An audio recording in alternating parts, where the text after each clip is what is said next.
Good evening, everyone. I hope everyone can hear me clearly. It is now 5:30 and I am calling the meeting to order. At this point, we will have Jen Brown offer the opening prayer.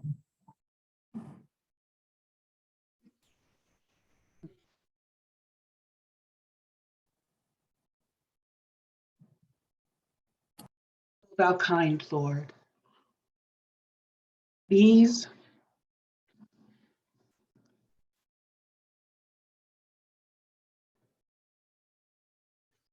Thou kind Lord, these are thy servants who have gathered in this meeting, have turned unto thy kingdom and are in need of thy bestowal and blessing. O thou God, manifest and make evident the signs of thy oneness, which have been deposited in all the realities of life.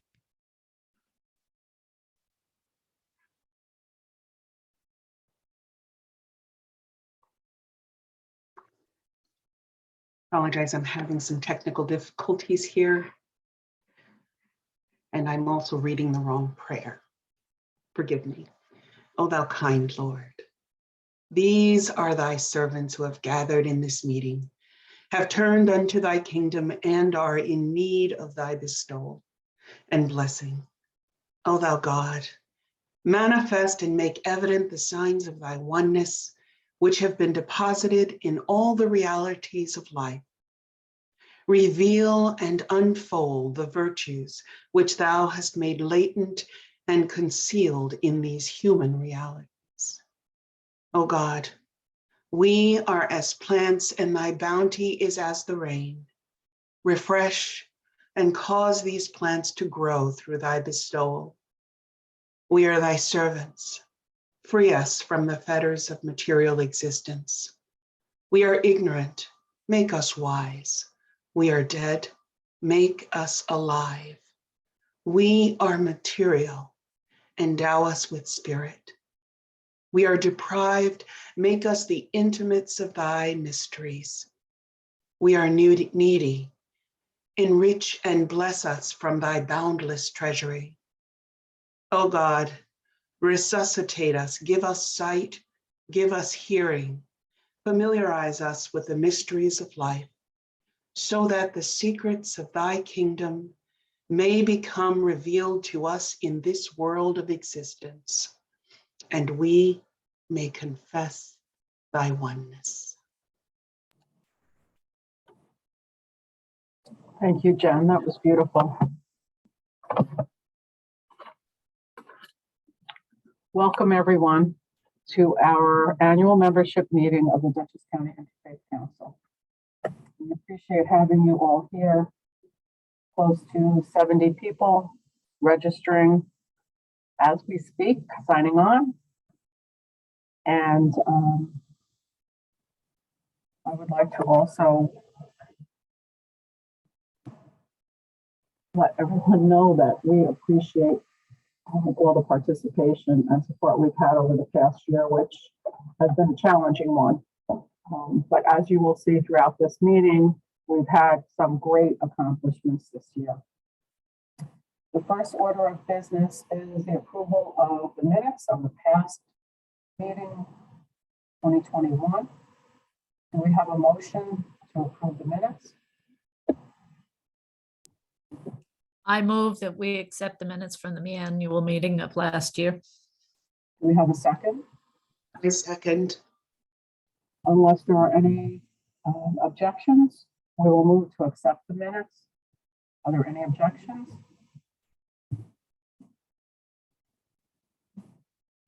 Hearing none, let the secretary document approval of the minutes of 2021. Our next item on the agenda is the program and committee report.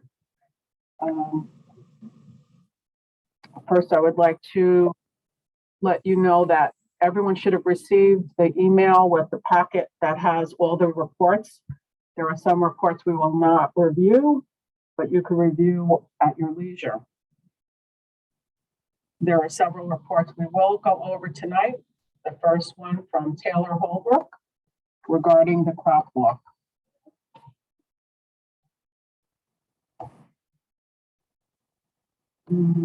Okay. Wait. Oh my. Taylor, if you could mute your second device, that's why we. Yeah, that's what I'm trying to do desperately right now. Do you need me to put up the slides or no? I got my computer up is the problem. So let me try muting this one.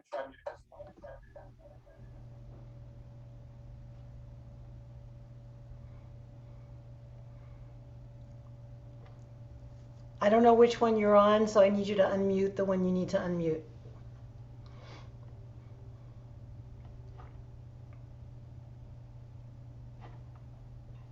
Okay, hopefully just one.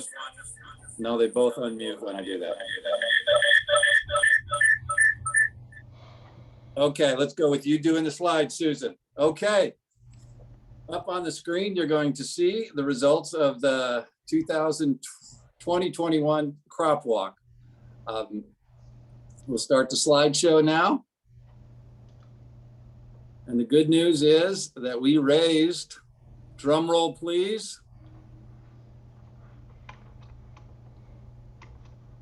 $57,090.75, which put us in the position of number 13 in the country. So let's hit that one. That's great news. Over the years, on this next graph, you see that we have raised, the total there comes up, next slide, of $1,356,612. Of that, also $336,585.06 has gone locally. We've got to add our number into that for local support. 1/4 of that goes to Dutchess Outreach, Fishkill Food Bank, Beulah Baptist, Community Action Partnership, and St. Paul's Food Bank. Next slide.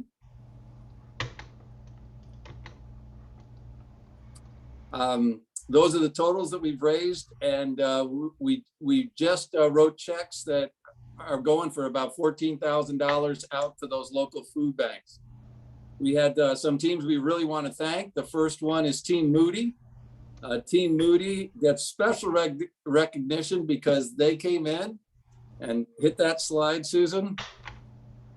Number 14 in the nation in their fundraising, and the Reformed Church of Poughkeepsie was number 21. Here you can see we had 39 teams that were part of that. And those teams come up, I think, on this next slide, although we may have jumped one slide ahead. So can we go back a slide, Susan? We can try. That's what I've got in your slideshow. Okay. We had 39 teams, and they were the ones that were coming up on this next slide, but they're not there. So let's go on to the next slide.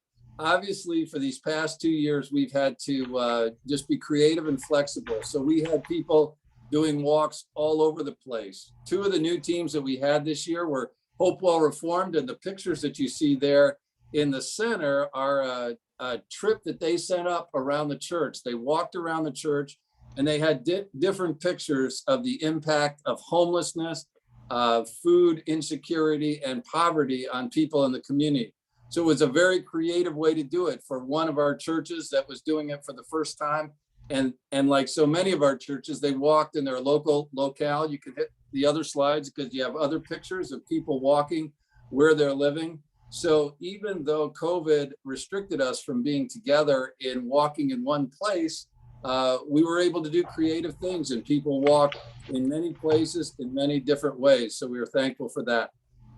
So upcoming in 2022, we're hoping that if we go to the next slide, that we can be walking together, and we're working on a plan for that to see us. You don't need to play the video, that's okay. Just that we'll continue and seeing an increase in our national ranking, increase in money raised. We've had great years these past 2 years in COVID, We've seen an increase in new teams. I told you about Hopewell Reformed, and St. Cattery from LaGrange joined us this year. So that was another new team. We've actually had more walkers because so many more people were participating, and we've had donors that have come from all over the place. And doing a hybrid walk where we'll do it in person, but also give people the opportunity to do it other ways, gives us the opportunity to share in locations. So we look forward to what's happening when we start our push for October of 2022. And just a picture of kind of some of the Zoom work we did with our team captains. And we really thank the team captains because they are the on the ground people that really do the work to make sure that we can accomplish what we want to do.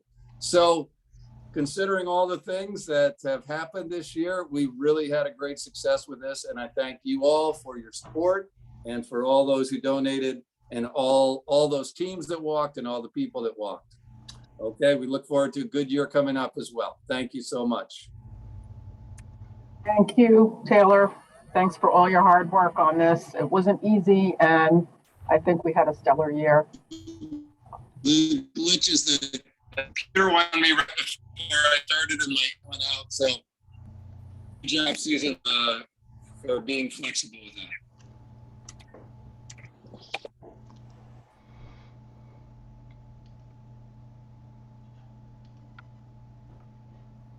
Thank you, Taylor. And again, we had a stellar year, and I think that a lot of the reason for it is Taylor's hard work and leadership. Moving on now to the Finance Committee report by Jean Fleischman.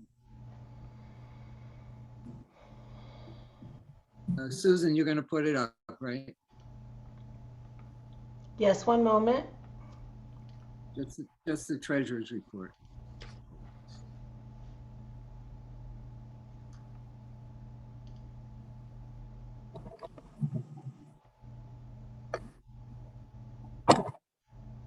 Okay. Well, so I have listed on this treasurer's report at the top the various monies that are held in our accounts, totaling $61,009. And so this is basically these basically are assets as of the end of December 31st, 2021.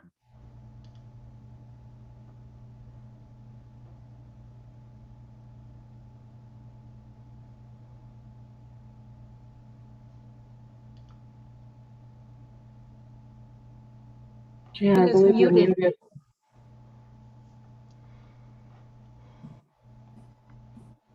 I'm sorry. Oh, I thought I unmuted myself.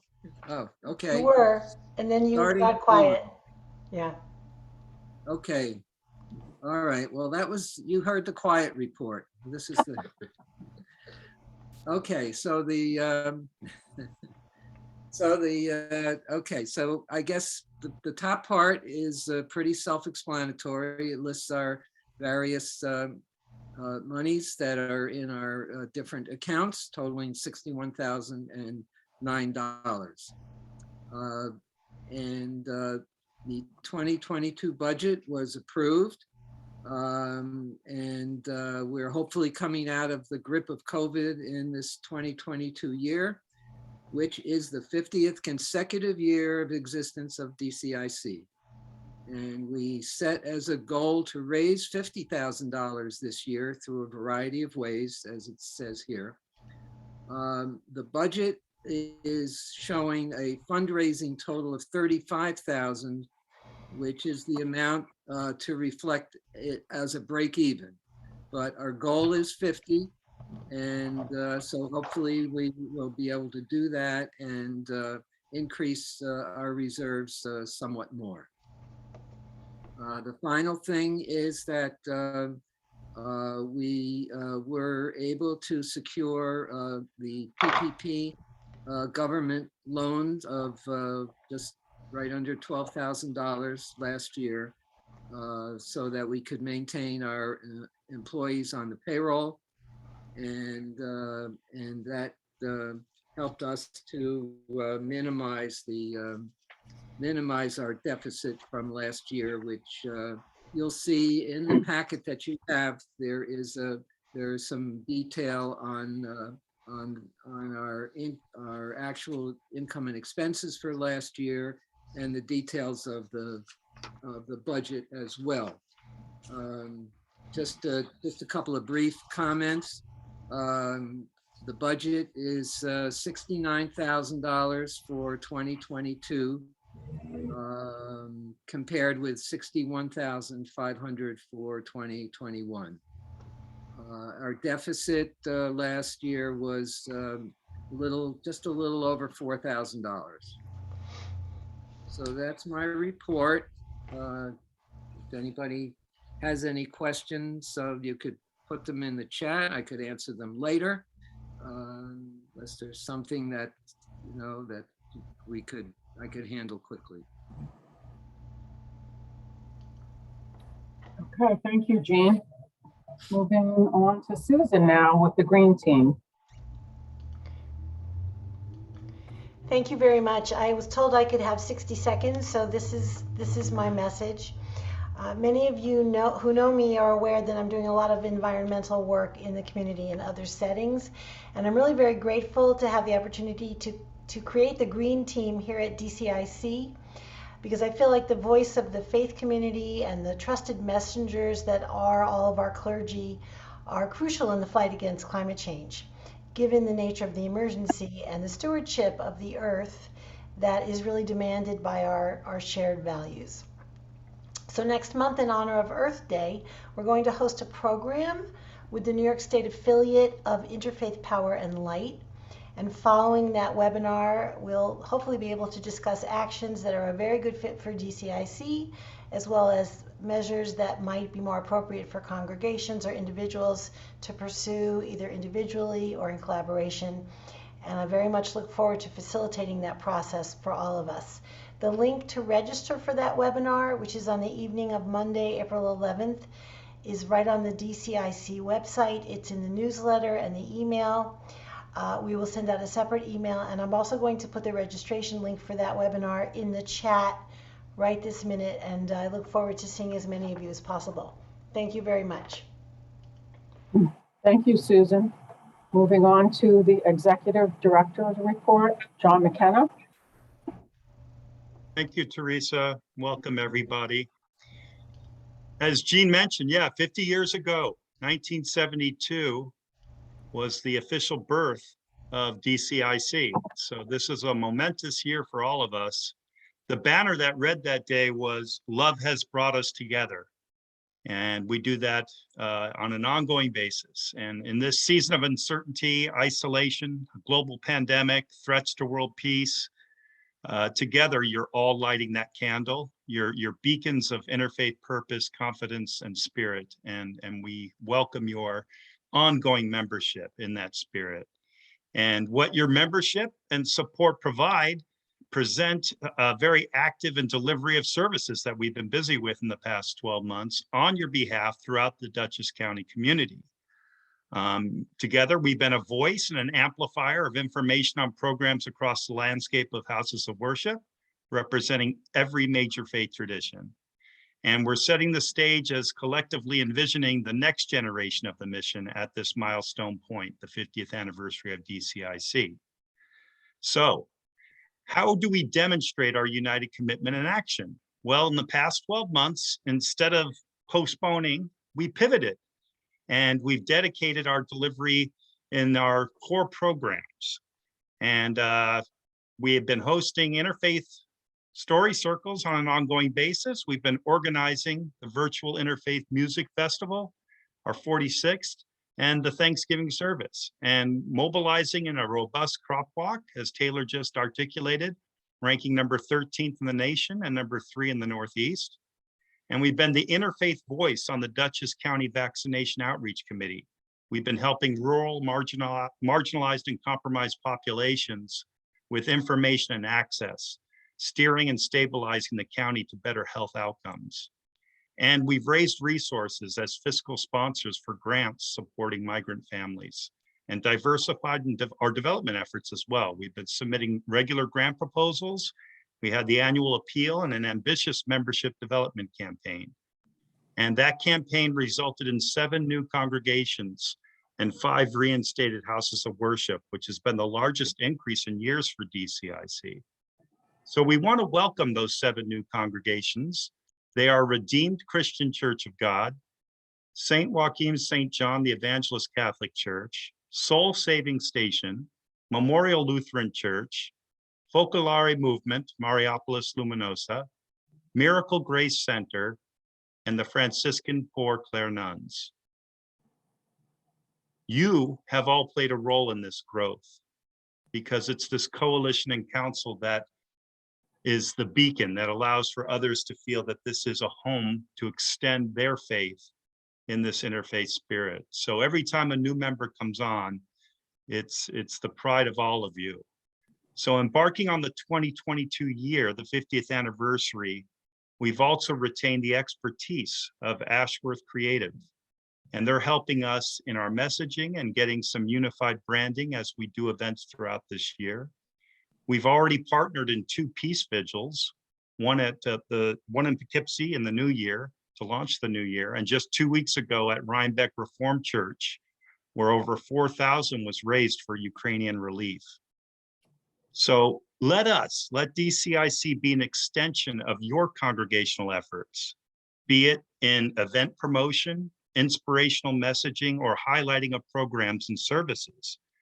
When an event aligns and can be boosted by DCIC promotion and members' participation, we are here. And when information or inspirational narratives should be shared and posting in the bountiful DCIC bi-monthly newsletter can raise higher awareness, we are here.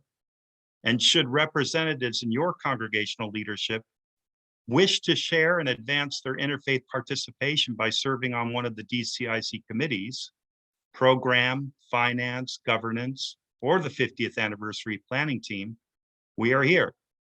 And if your house of worship is called to join hands and hearts in the joyful and impactful crop walk to help nourish our neighbors, we are here. So I want to thank you for being beacons these past 12 months. The light that you are is the light that we need. And as an example of the kind of events that can be hosted, if you want to open your doors to a peace vigil and bring DCIC in as a partner to get the word out, let us know. We could do these throughout the year. And we have examples of those 2 upcoming events. All for One, the Ramadan Solidarity event, is on April 8th. And we have information on that forthcoming in the newsletters. And as Susan alluded to, we have that exciting event on the Green Team, the intersection of climate change and faith, on April 11th. These are just examples of the kind of work we can all share and do together in this season of coming out in our 50th anniversary together. So thank you for being beacons. Keep spirits up, keep your light on, for we will convene together to celebrate and elevate in a 50th anniversary special engagement later this year. And as members together, love continues to bring us together.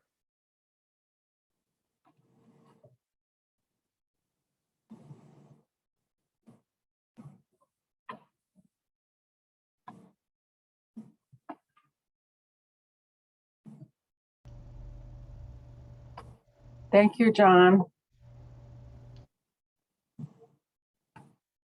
We appreciate all you've done for us over the past year. As you referred to, it's been challenging, and despite that, we have accomplished quite a bit. Moving on now to a critical part of our meeting, which is the election of new directors and officers. I would first like to thank, from the bottom of my heart, 4 of the directors who are leaving our board. The outgoing board members are Reverend A.J. Stack of St. Thomas Episcopal Church in Armenia, Carol Becker of Regina Coeli Roman Catholic Church in Hyde Park, who was our leader in the music festival, We will look forward to continuing your presence with us. And we thank you for your leadership with the music festival, a big task and just an inspiring and overwhelmingly appreciated event. In addition, we have Adrian Golson of St. Paul's Episcopal Church, Poughkeepsie, who is an outgoing board member, as well as Gabriela Vega Matthews, who represented the Latino community in Dutchess County. So at this time, I would like to ask for the slate of officers and directors to be presented.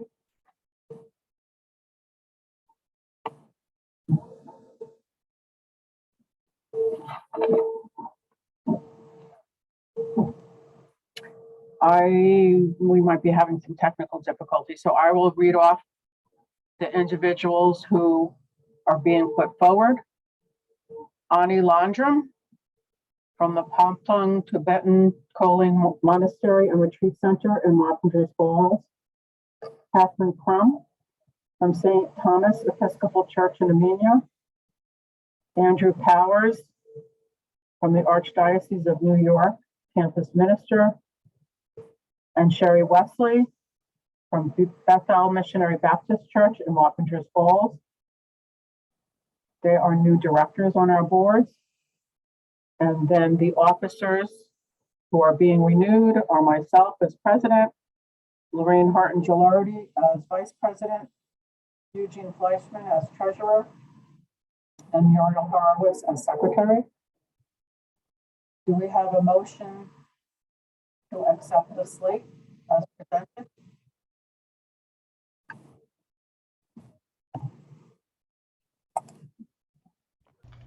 So moved. We have a second? I second.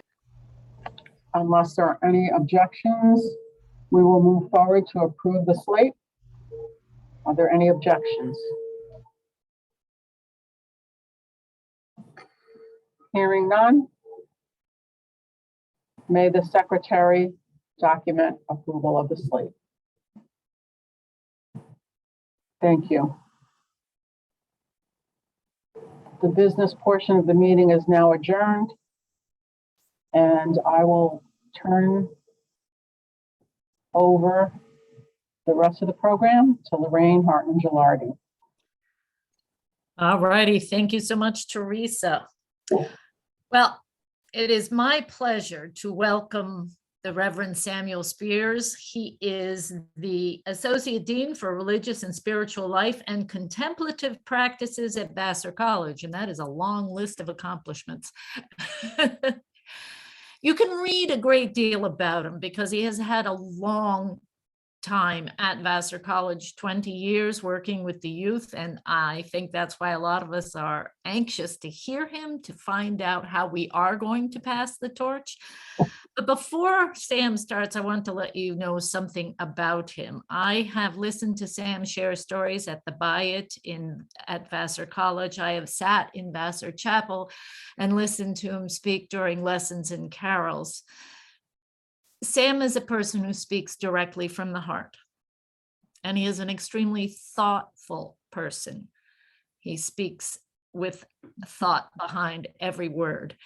So you are definitely in for a treat. I believe his person is why he is so good at working with the youth on Vassar and in other colleges. I do want to remind you that we are going to have a Q&A at the end of this. So I know some of you are going to be listening so intently that you won't have time to write down your questions. Others of you will be writing down as Sam speaks. Please put all of your questions in the chat, and then when Sam is finished, we will have a lively and wonderful discussion. Sam, it's a pleasure to have you here tonight. Thank you for coming. Thank you. Thank you so much, Lorraine. It's really an honor to be with you. So Susan and I practiced, and I successfully shared my screen in the practice session. And, you know, being of a generation that is not an expert in such things, I'm happy to see it show up here.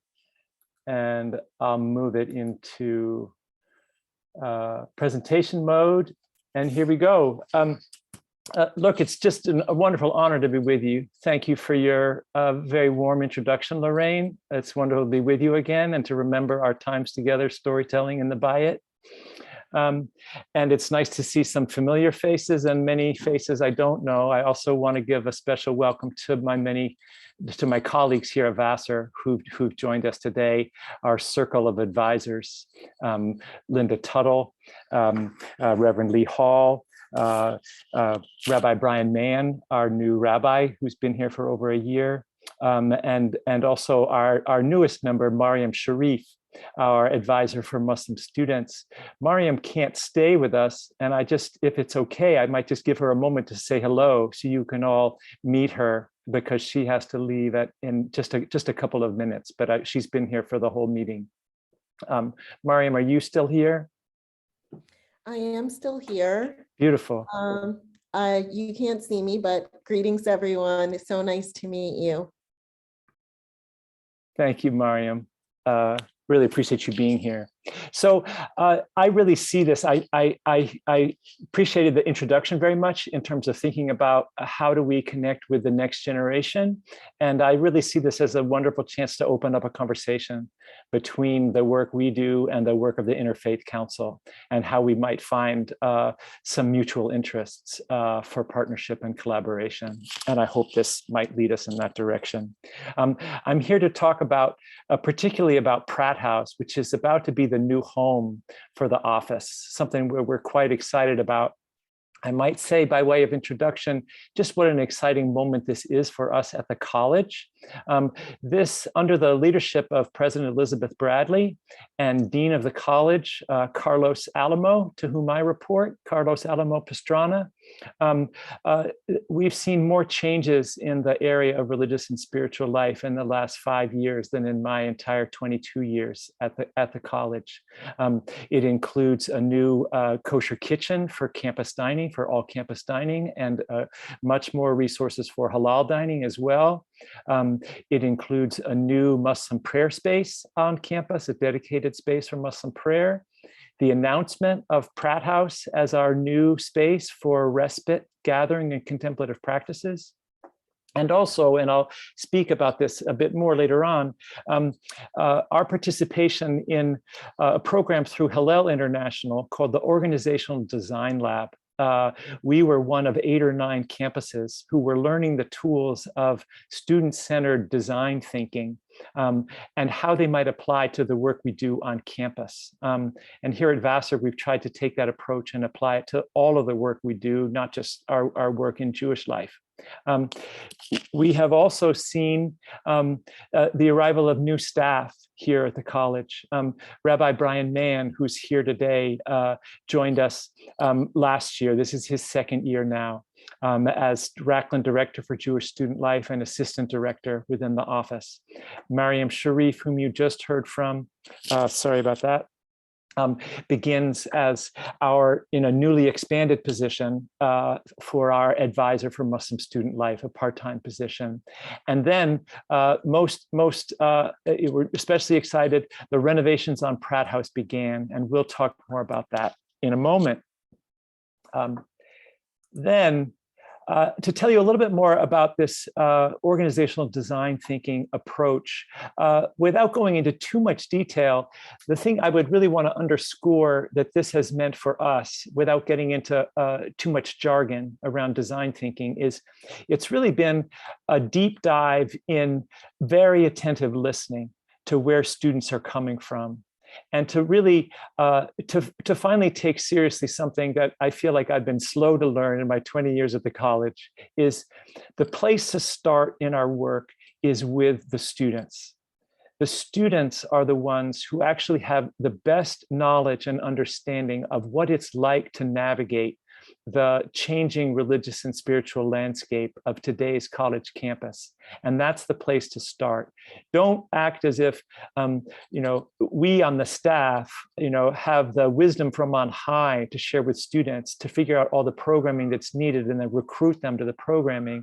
But instead, through a process of deep listening, pay attention to where students are coming from, convey to them that our agenda is nothing more and nothing less than them and our relationship with them, rather than recruiting them to come to our services and programs.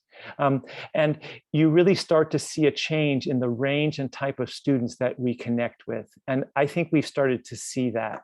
So I want to tell you a little bit about what came out of the interviews, the intensive interviews that we did with students. We had a script that Hillel International shared with us that we adapted for our context. And the first time we did it with about 30 students, there were lots of insights. We could go into more detail with it, but we distilled over a course of 2 days of workshops, we distilled all of what we saw in those 30 interviews into a new how might we statement for the office that became a kind of mission statement. I'll try to avoid always reading what's up before you in the PowerPoint. You all can read it yourselves, but I would highlight really students' interest in real meaning making and resisting their experiences of burnout on campus, and really finding spaces where they could bring their messy, joyful, full selves. And we really try to do that in the work we do. Out of this approach, we tried 3 new initiatives on campus. One was a program of, if you will, community building for community builders on campus. We put out a call for proposals, and we were surprised that we got 40 applications when we only had 20 spaces in this program. And that alone was a real change for us. And a whole new group of students came to be part of that program that we hadn't connected with before. Another initiative we did with the Shabbat design team, and that's something that still continues to this day. The students had the idea of not coming up with a new midweek ritual, but a new communal gathering each week, dinners in our Bayit, which is our home for Jewish life on campus. This is a program that continues to this day, 15 to 20 students attending. Rabbi Brian tells me it was the first request from our students in the Vassar Jewish Union when COVID dining restrictions were lifted. And then the third thing, and I'll talk more about this, get into the details of it, is the Pratt design team. We knew we needed to hear from students about what this new space for the office might look like. And out of this, let me just mention a little bit about our second process of discovery interviews. Last year, we did over 40 interviews, producing over 100 pages. This time it was almost entirely done by students, which is unusual in the Organizational Design Lab cohort of campuses. And they identified 3 particular issues that they wanted to see us address, as you can see on your screen here. And not surprisingly, they were especially wondering in the pandemic about issues of social isolation. And out of that, they developed 3 new how might we kinds of questions. Not surprisingly, really a lot of attention to the constant stress that students feel under in this kind of a context. We could talk more about that in terms of what you see among high school students related to that. And really providing for students deep desire for meaning making and connection, particularly in a time of social isolation. I was especially struck by how much students reminded us simply having fun is profoundly transformational and healing. Thank you, Lorraine. And what does it mean to really slow down? How do we make time to do that? That's hard for all of us, myself included. And a lot of important things came out about the rewards and the challenges of being part of particular religious communities on campus. And we're trying to pay attention to that. Out of all of that, the students, and this was entirely student driven, not coming from staff, had the idea of having our first ever spring festival, bringing together all of the students from our different religious communities on campus. And we'd never done something quite like this before. And students knew coming together in the time of the pandemic would be very powerful, and they timed it right for when things were opening up and more people could gather. You see here students in our Buddhist Sangha that's advised by faculty member James McCowan, though he's not in the picture. Our Vassar Catholic community with affiliate advisor Linda Tuttle, our Episcopal community with affiliate advisor Reverend Lee Hall. One of the communities growing on campus is our Sikh community. We've really seen a lot more visibility from Sikh students on campus, which we've been thrilled about. And we were very grateful that spring truly showed up, as you can see from this photo, on our spring festival. Students had the idea, again, and utterly student-driven, of sharing the story of what we'd done in the student paper. And it ended up being, frankly, the best article on the office in my 22 years at the college, because it was entirely student-driven and entirely student voices, no quotes from any of the staff. The picture shout out in the newspaper article was of our Chabad Jewish community. That's Dalia Sanoff, an affiliate advisor in process on campus at their table at that spring festival. And the students had a bonfire night with our poetry group, another joyful way of being outside. So then let me tell you a little bit more about the process that we went through coming up with the design for this new space that we're moving into. In this left-hand picture, I'd want to highlight here Ziad Jamaluddin, the architect from Left Architects, who with his whole team of people, including Stefan here at the center of this picture on the left, walked us through 7 different design and planning meetings, 3 of them in person, 4 of them virtual. Over 80 people participated in these meetings. Most of those were students, but we also consulted with our faculty and administrator campus partners. And out of that, let me just mention one other thing here about the whole process. We put together a letter that we shared each time we had these conversations with people, indicating just kind of our general hopes. And I really do think this letter has stood the test of time. I'd be happy to share with anybody who's interested, particularly our interest in hospitality and being a welcoming home for all students and their questions of meaning making on campus. These are the kinds of things that came out of the design process. I could get into the details more in the Q&A, and rather than go over each of these, I'm going to keep going with the slides here so we can get to more time for discussion. So here's what the space looks like. And really, it's a relatively small space. Sorry about that. It's a relatively small space. On the first floor, we have this multi-purpose gathering space. This is the former dining room, and this is the living room space. We also have this kitchen here that we've expanded and added on a new sink and refrigerator and stovetop in part of the kitchen that you'll see in a moment. And in particular, we've added an elevator that allows us access to storage in the basement, and then from the ground floor to the second floor. And this is what these new spaces will look like. These are renderings from our architect. And this is the new part of the kitchen with the new refrigerator, new sink, and stovetop. And part of what we're excited about here is this is, if you will, our ritual kitchen that can become our halal kitchen or our kosher kitchen. We've paid attention to the materials we need to kosher it if we want to do that. And then you'll see these doors that open and close to mark when the ritual kitchen is in use. I don't know if anybody notices the design that's etched into the screen that's in front of it.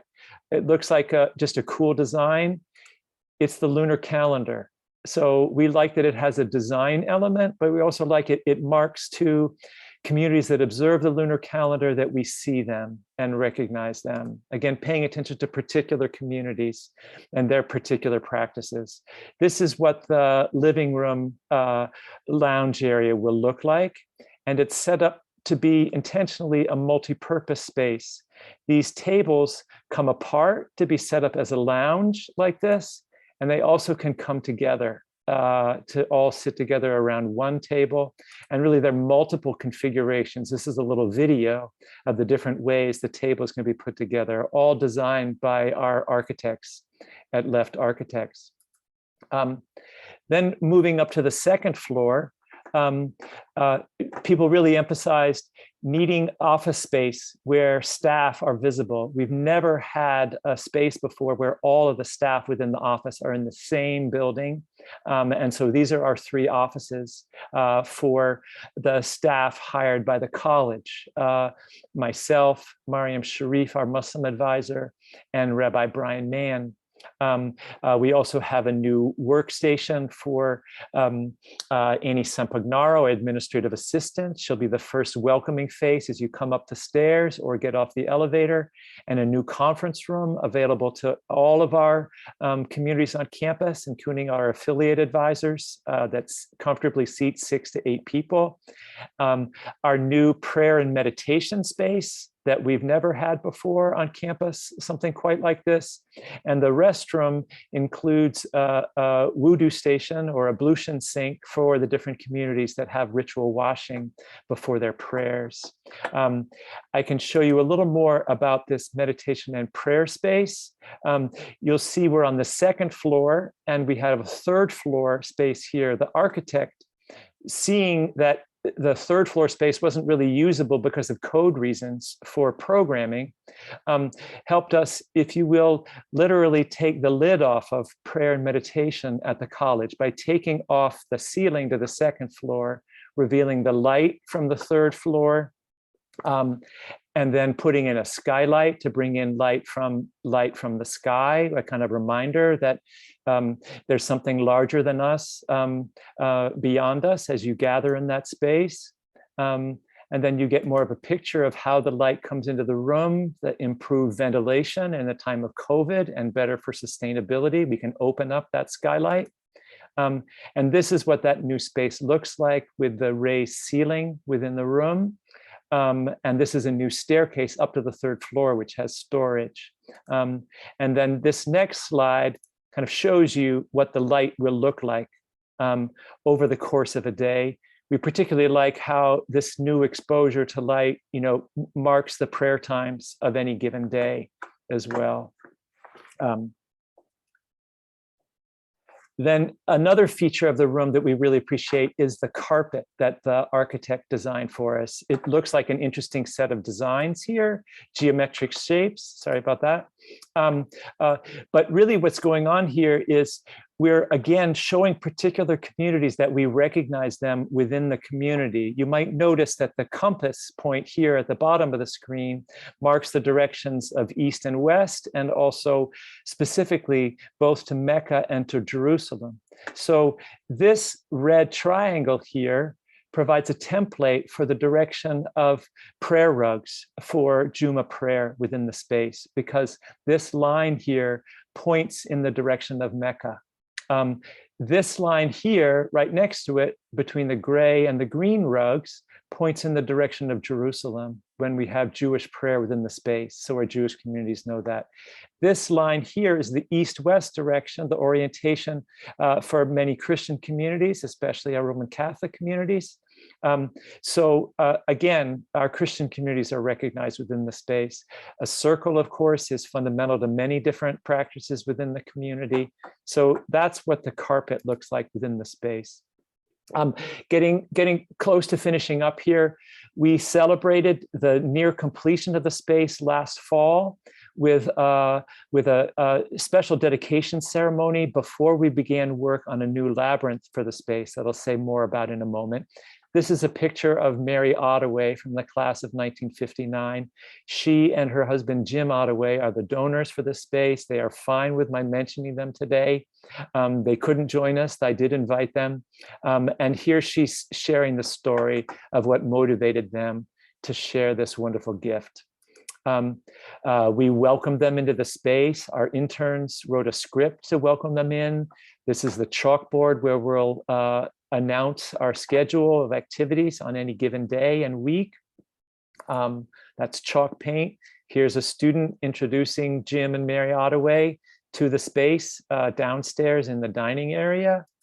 And these are our smiling interns with Mary Ottaway at the end of this joyful celebration on the Pratt lawn. You'll see this is the poster for it, and then you get a sense of what the new labyrinth looks like. The labyrinth, if you will, is our way of trying to have the grounds of Pratt House echo the purposes of the interior of the building, where the labyrinth in a way signals the centering and gathering aspirations that we have for both the building and the grounds, and of course the labyrinth itself. And this is what the labyrinth looks like. This is actually a picture taken just today. They put down today the sand that will secure the stone in place, and within a week, the labyrinth will be for the first time fully open to the campus community. And that's what the labyrinth looks like outside of Pratt House. One last thing I'd say on a kind of closing note, one other project that happened in the Pratt design process, students signed up for a class with Professor of Art, Tobias Armborst. He's the professor who teaches architecture at the college, for a project on contemplative spaces on the Vassar campus. Students wrote a new kind of narrative map of the history of religious and spiritual life at the college. And obviously you can't read this here, but we hope to put this student-made map up onto the inside Pratt House to let this student-told story of student initiatives at the campus.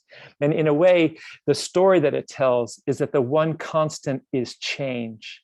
Students finding creative ways over the years in many different ways of meaning making within new spaces on campus to serve their religious and spiritual needs.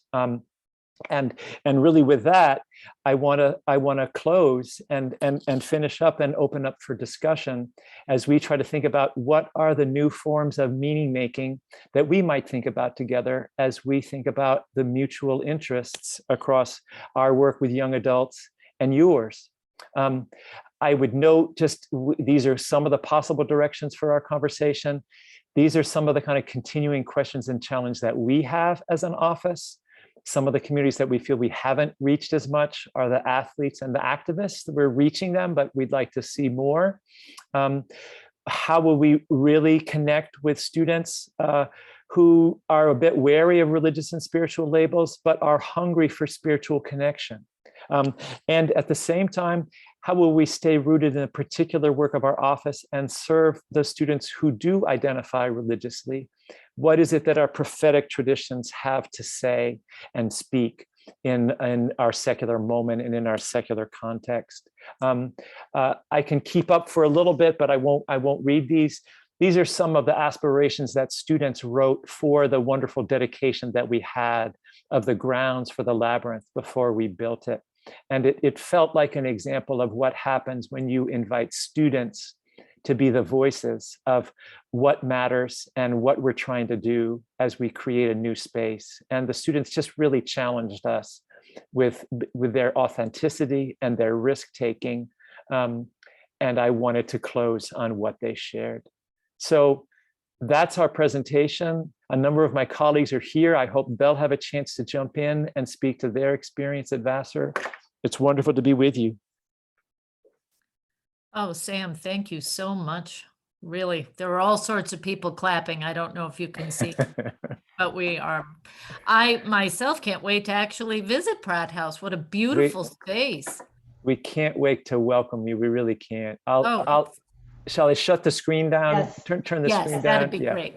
That'd be great. I invite people, as I said before, to put their questions in the chat. We have a couple already that I will throw out not only to you, Sam, but to any of your colleagues who are willing to answer, or, we can make this, if somebody has an answer that nobody else has hit on, that'd be great too. Yeah. So one of our first questions comes from one of our board members, Seema Rizvi, who is very active in she's creator of the organization All for One, and I know Seema wants solidarity. She writes, hateful upbringing will only lead children to grow up into hateful adults. What role can the congregation and college play to provide well-rounded education? But specifically, how do we keep youth in houses of worship? I don't know if any of you have an answer for that or thoughts. It might be the burning question of the evening. And I actually would welcome one of my colleagues jumping in on this. You've heard a lot from me. They just need to unmute and jump.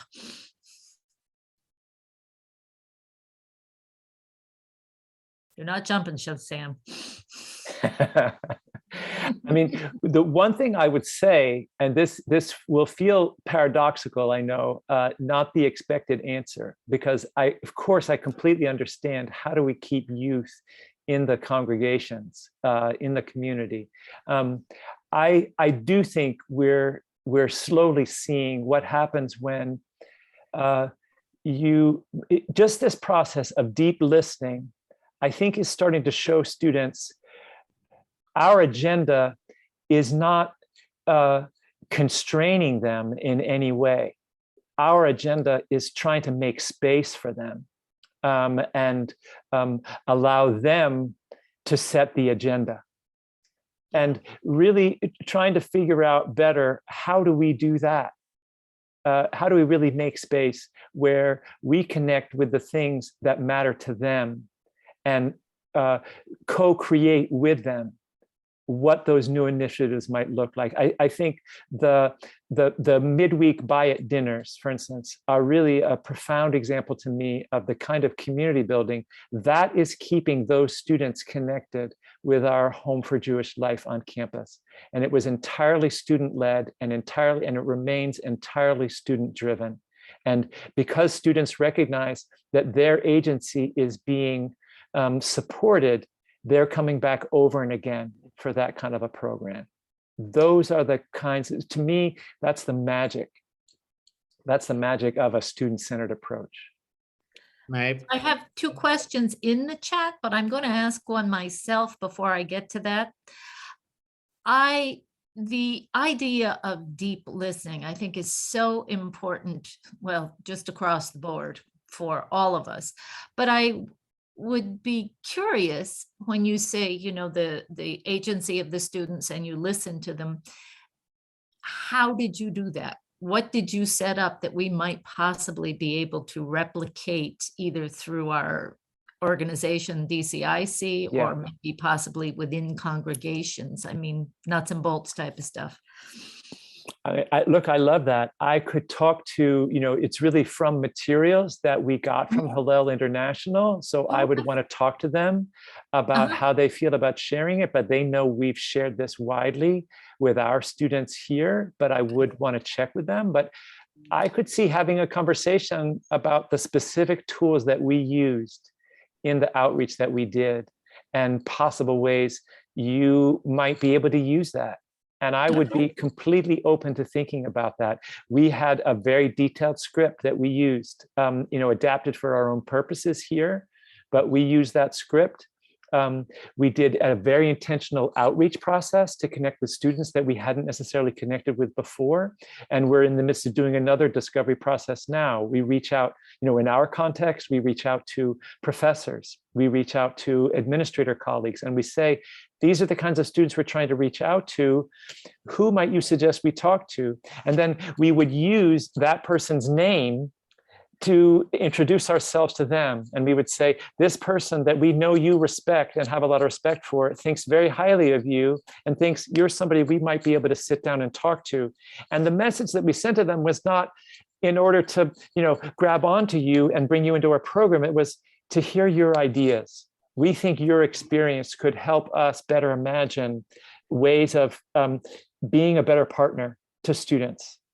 So again, a very open-ended agenda for the conversation. I'd be happy to think with you more fully about what that might look like within your context. And I think, frankly, Hillel would be curious to see whether this could take in that context. I wonder if they'd be open to think it through more fully. We have a question from Arlene Wilhelm, who said, do you have certified spiritual directors available for the students? Not in the formal sense that she means. I mean, all of us, I'm an ordained minister. Reverend Lee Hall is an ordained minister. Rabbi Mann is an ordained rabbi. Linda Tuttle has done extensive training, and I've learned a great deal from her. She also is a clinical social worker. As many of you know, she worked with DSS, Department of Social Services, for many years, and draws deeply from the well of Catholic contemplative tradition in her work. So she's deeply familiar with spiritual direction, but none of us have, if you will, formal training in spiritual direction. A number of us are in spiritual direction in one way or another, but don't have formal training in it. That's a great question. I see us as offering spiritual companionship, not direction. That's how we think about it. That's a lovely phrase. Mm. I like that. Susan Carnes Hecht, who of course is running this meeting. Without her, we'd all be little dots in cyberspace. She says, please give us your thoughts on how DCIC can collaborate directly with the campus center, if you have those thoughts. I do have a thought about that, actually. And some of you might remember that we did a version of this about 10 years ago, when we were part of President Obama's Interfaith Challenge. It was a call to campuses across the country to revitalize, invigorate their interfaith work, interreligious work on campus, while also thinking about ways it can have a community impact. And we were one of many campuses, really hundreds of campuses across the country, who participated in that. And we had a regular student interfaith, interreligious group that met across the year. And when it came time to think about what we might do as a project with community impact, students put together a workshop where we designed a program to reach out to area high school youth in area congregations, to have a conversation between college students and area high school students about making the transition from high school to whatever it is that comes next. And we partnered with 5 or so different congregations. We partnered with the Jewish congregations. We partnered with St. John's Lutheran. We partnered with our Pentecostal church in town, with Masjid al-Nur. And we were really thrilled with the outcome from that, and also with our Mormon church in Poughkeepsie. We were really thrilled. Each time we sent about 3 students, one of whom belonged to the tradition of whatever community we were going to. So you always had somebody who understood the community dynamics. And it was a very, I thought, very powerful workshop that we learned a lot from. We tried to organize a return workshop back on the Vassar campus, but we didn't have enough trust building hadn't been done to really make that possible, to bring people onto the Vassar campus. I would be happy to explore whether we might do something like that again. I should say, my colleagues and I would have to work with our students to see if they're interested. So I don't want to promise more than I can give. It might be that we don't have the right, the right cohort of students to pull that off again. So I want to be honest about that and not get ahead of ourselves. But at least in conversation with Rabbi Brian and Miriam Sharif about it, getting ready for this meeting, we thought it's worth putting out there. I don't think we're getting too far out over our skis to mention it as an idea that we would love to think about with you as a possible project. We could re-up the workshop we put together, see what needs tweaking. I think a lot of it was good. I'm sure some of it needs updating. And I wonder what might come from that. I think we have students who could do that very well.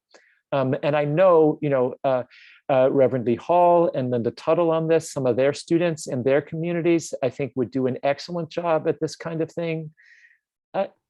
if you're interested, we'd be interested in seeing what might happen on something like that. Well, I think that's a conversation that will definitely happen. Yeah, I think we can definitely work on that. And one thing that might help is having, if you will, DCIC, and all of you, of course, are connected with local congregations, having DCIC as a kind of bridge builder, that might help build some of the trust, right? You don't know us as much. I think there might be associations and misunderstandings of what goes on at Vassar and what kind of a community we are. We have students who are very active and vibrant within our religious communities. We're not all the, I don't know, godless secular place that I think we have associations with as you think about Vassar College. We know those stories are out there, but it's a more complex, richer picture. I often want to say we're in a moment that's both more interreligious and more secular than perhaps it's ever been. I think that's what a number of our scholars are showing us. Mm. Well, I know for a fact that what you say is true. Having Muriel Horowitz and I and several other members of the Interfaith Story Circle came and sat with your students. Yeah. And they, of all different faiths at the Bayat, and they are not secular. Yeah. But they do like to have fun. I did really, I myself cannot emphasize how an easy, fun event brings people together and Yes. just sort of loosens some of the boxes we put ourselves in. Yes. Yeah.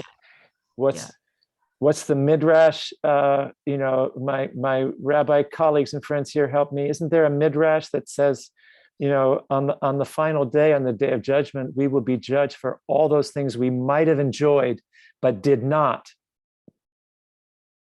Oh, dear heavens. See? Yes. One of the suggestions that comes from one of the attendees here is that if perhaps, and you might want to speak to this, if in person becomes cumbersome, do you think that a virtual presentation has any value? I certainly do. We get different versions of that from our students. Yeah. Some of our students are, as the saying goes, zoomed out. And they tell us that. Mm-hmm. I've also experienced incredibly meaningful meetings, including this one, right? Over Zoom. But students really want that connection. In person. I can certainly understand that from all of what you've presented. I can certainly see that. But I think our colleagues would be open to it, right? Okay. I see Rabbi Brian now on my screen, right? I mean, we could do Zoom. Okay. We've got a lot to talk about. Yeah. We have a lot to talk about. And whoa, here's a long one. All right. This is from Bruce Epstein, which I believe is the Unitarian Universalist Fellowship in Poughkeepsie. Great. As a smaller denomination, we have occasional contact with students at Vassar who already know about us, but in limited numbers that might not reach critical mass to be recognized as an organized group on campus. If we wish to help coalesce such a group, might that be an option? And if so, how would we go about that? I think, Bruce, we should talk. We should. I think that's more of a sidebar conversation. It pains me a bit that our UU group, which for so long was able to sustain itself during my time here, really just only over the last 2 years has not been able to keep itself going on campus. You all at the UU Fellowship in Poughkeepsie have really done things right. Over and again, I would hear from students how much they appreciated going to the local UU Fellowship and how utterly welcome that they felt there. I would be happy to think with you, Bruce, about ways we might address that on campus and see if we can't do a bit more to build UU community on campus. I have one question, which touches upon many of the things we've already talked about, but in fairness to every single question that is submitted, I will read it. This is from our director. It seems key was the call for youth-led voices at the table from the onset in the planning. What are your thoughts in replicating this model of agency for youth for congregations in the community? I'm happy to speak to it. I don't know if, I could also ask Rabbi Brian. He watched this process, in depth. I'm happy to jump in, but I wonder, do you have any thoughts on that, Rabbi Brian? Yeah, I'm happy to jump in. And Lorraine, I'm not sure if you can pin me or if folks can just see me in the gallery, that's fine. Susan job. Susan, you got the rabbi.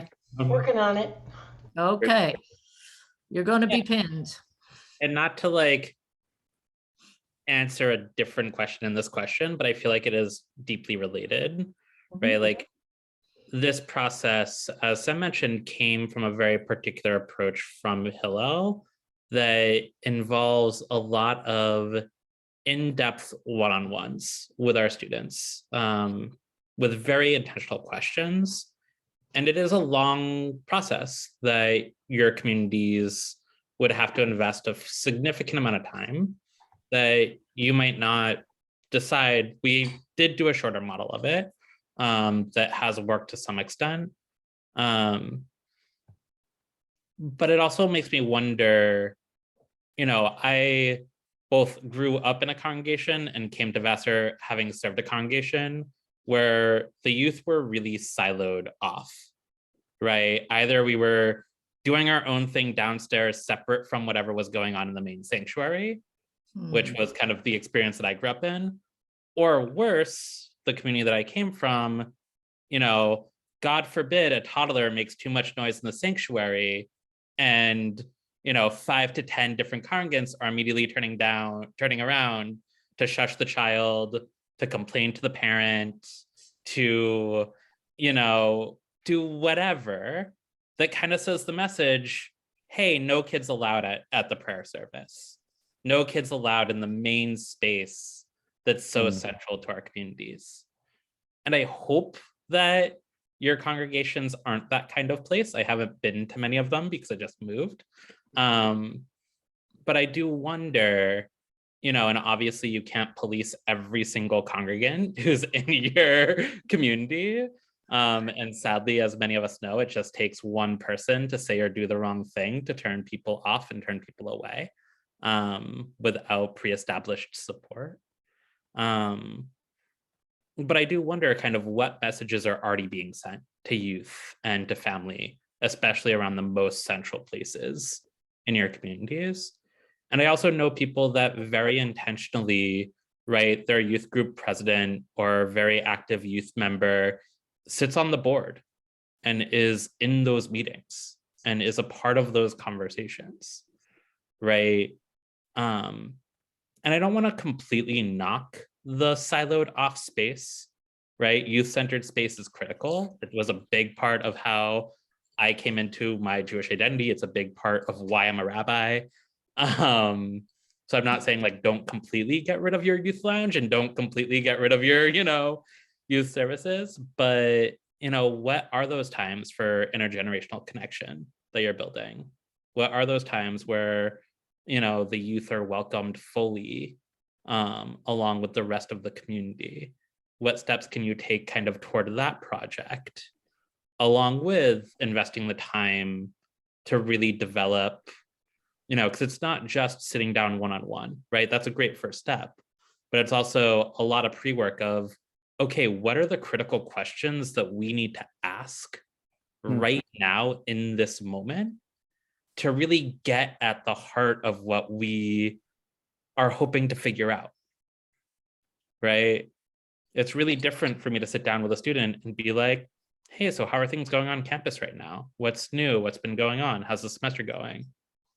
And, right, or to sit down with a student and say, so talk to me about a time that you felt really connected on campus, right?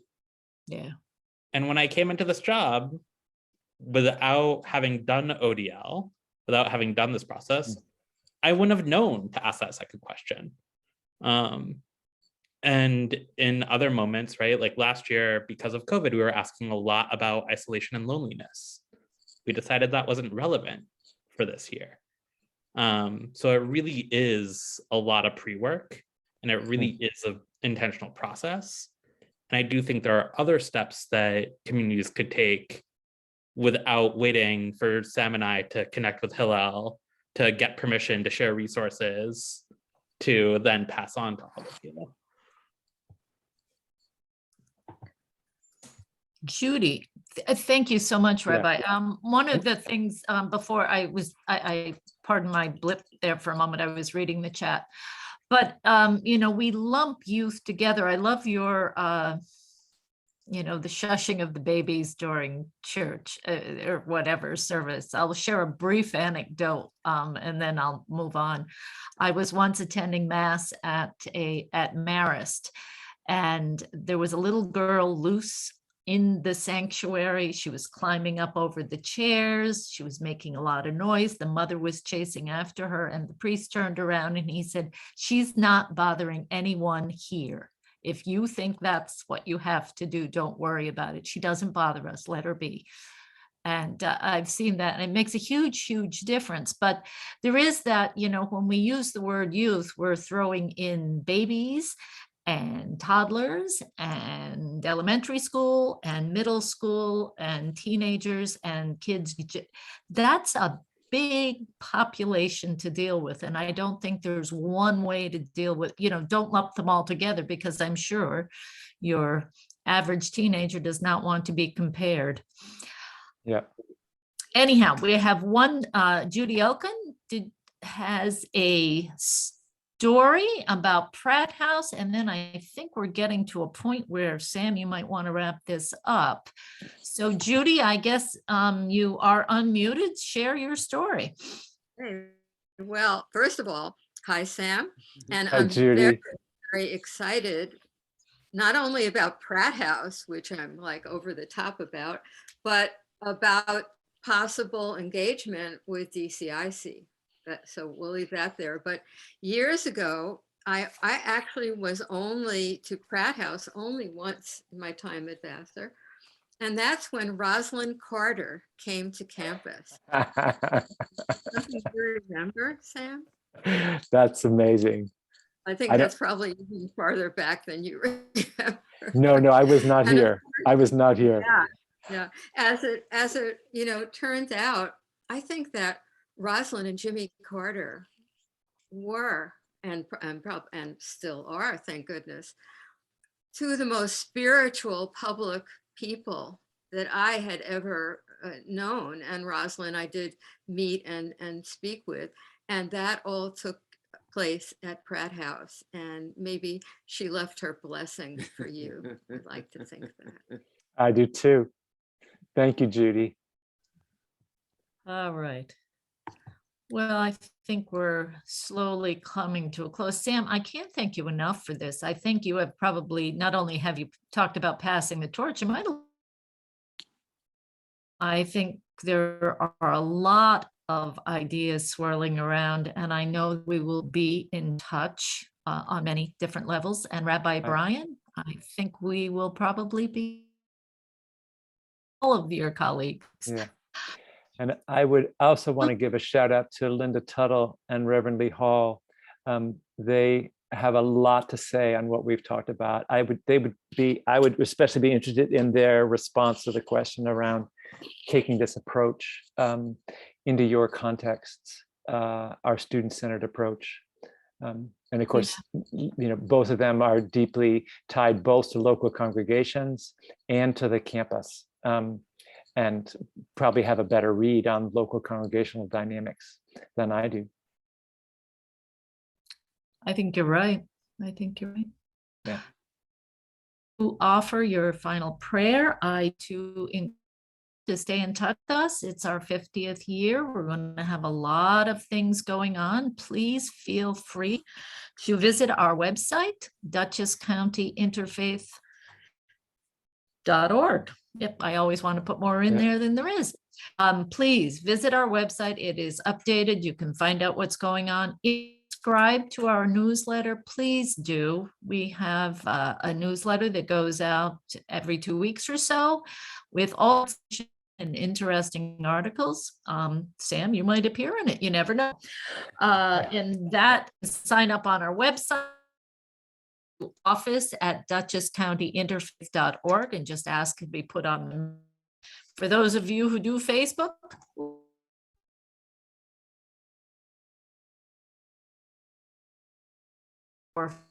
447-7333.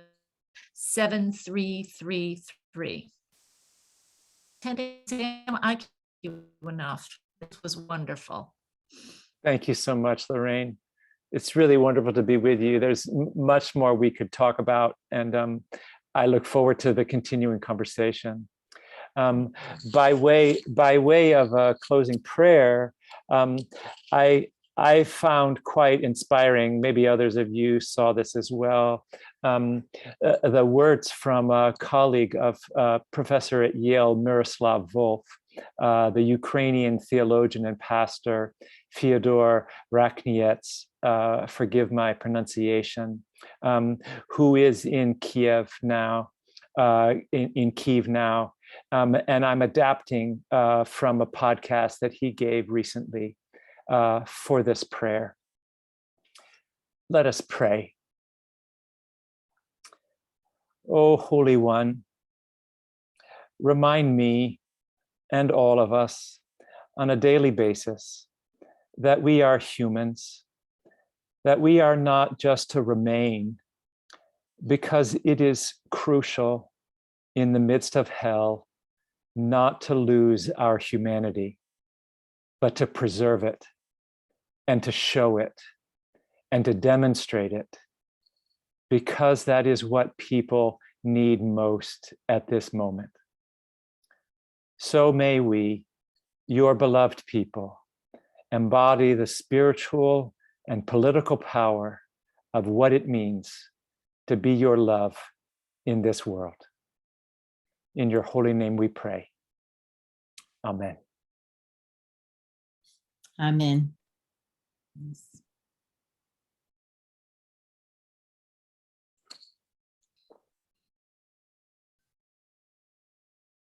So good to be with you all. All right.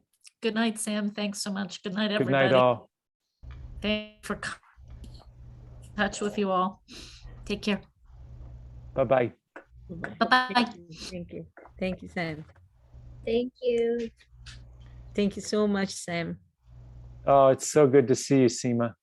I remember the first time when you opened this Wadu area for Muslim student, I was there. I hope Yes. that citation painting is still there. The Yes, one it is. Yeah. Yes, it is. Thank you. Yeah, you And that did a space great is still thing. there. Your sensitivity for every religion and faith and the work you have been done is amazing. Thank you so much. It's so good to see you, Seema. Talk about people who do that for every religion. Mhm. That's you, Seema. Thank you. Thank you. Yeah. Thank you, Sam. Oh, so good to see you, Muriel. Really is. It's great to have you. I like how long we go back, Muriel. We still have pictures of you in your stilts. You need to see that. And you know, Hillary's book is out now, Muriel. Oh, really? Yeah, she's got an amazing book out. She's an all-star professor. Yeah, she's really something. You should Google her. You'll find her book. Yeah, I forget her last name. Hillary Angelo. Yeah. She actually came back for a virtual talk last year. It was just stunning. It was a tour de force. Yeah. Yeah. It was really, really nice to see her. I'm very excited to continue this conversation because I am too. I'm thrilled. I really do think there's some real potential in this project. And I think, I wouldn't have put it out there if I didn't have hope that the students would come forward. We've got an especially strong group of student interns this year, And I think they would be excited about it. But as I said, I can't get out over my skis again, like I sometimes do. It has to come from the students. We have to have students who want to do this. Yeah. But I think we do. Great Sam, meeting all. yeah. Sam, just something quick. I'm Yeah. doing a Ramadan solidarity event. I'm going to send you the email, but if you're a student and you guys can attend that, it will be great. It's on Friday, April 8th, but I'm going to send you an email on that. Beautiful. Ramadan Beautiful. solidarity event. Yeah. Thank you, Seema. I look Thank forward to it. Mhm. And thank you guys for my response to my solidarity event email. And I will also reply to those who are coming. Thank you all. Thank you, Seema. Yeah. Thank you. Teresa and Lorraine, if you could stay on with me for a minute. Sure. Yeah. Thank We you, can just Pam. discuss what to Absolutely. do with the recording. Thank you, and all Teresa. that. It's great to be with you. Thank Just you, wanna Lorraine, say- Teresa, and all of you for doing a wonderful event right now, And- this meeting. I just want to say hello to Reverend Heather Moody and Kusum Gupta and Miriam Zamet Aaron. I remember, of course, your father, Miriam, and the long contributions to Vassar College he gave us. Thank you so much, all. And I learned last week that Reverend Moody is my neighbor. There you go. So good to be with you. Take care. Thank you. Have a blessed evening. Thank you. Care. Bye-bye. Thanks, Sam. Bye. Thank you, Lorraine, and gonna- all of you for wonderful Zoom. I'm gonna this stop the recording.